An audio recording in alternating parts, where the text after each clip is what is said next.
1987. Cette année-là, il a été beaucoup question d'amour et de liberté. Nous vivions l'adolescence, squattions les bancs verts encerclant le terrain de jeu. Le soleil de plomb de juillet, le béton chauffé à bloc, nos langues asséchées, avides de la nouveauté fantasmée. Le monde s'est révélé à nous par les portes dérobées. L'intérieur que nous dévisagions de nos yeux faméliques. Les mutations indiscernables. La chair de poule que nous n'expliquions pas. Quelque chose se tramait. La République populaire en ébullition, en état d'ivresse. Les comportements d'autrefois largués aux pissotières, sans toutefois l'officialiser. Ne pas éveiller les soupçons. Ne pas déranger le grand homme dans son paisible sommeil. La ville changeait de gueule, pénétrait l'air du temps paillette. China is back. Buildings érigés à la pelle, imitaient Singapour, Hong Kong, Taipei et depuis peu Shenzhen. L'avenir, ce sont les dragons d'Asie, pouvait-on entendre.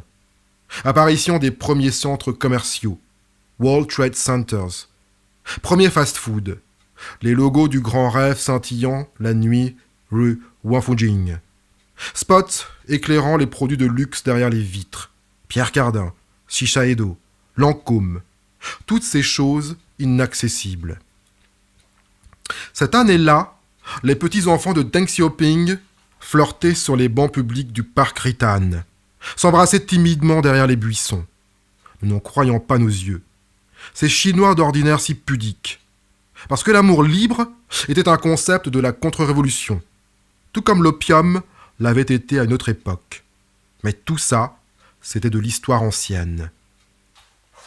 Dans les rues de la ville, j'entendais parfois fredonner un air connu.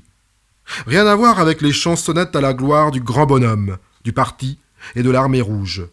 Non, non. C'était une chanson qui s'adressait aux Chinois lambda. L'histoire d'un type qui n'avait rien, qui se sentait mentalement enfermé, isolé, contrôlé, en but à l'intransigeance des pensionnaires de la cité interdite. Il fallait que ça sorte. L'hymne de la jeunesse éprise de liberté. L'idole s'appelait Cui Jian, le premier rocker en République populaire, le Bob Dylan chinois, comme on le surnommera dans les médias de l'Ouest.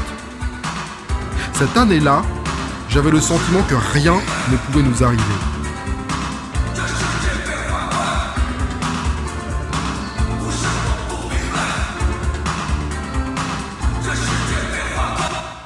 Et pourtant, quelque chose se tramait de derrière les fagots. Quelque chose qui allait marquer la fin d'une époque, au beau milieu de notre adolescence. Mais nous ne savions pas quoi.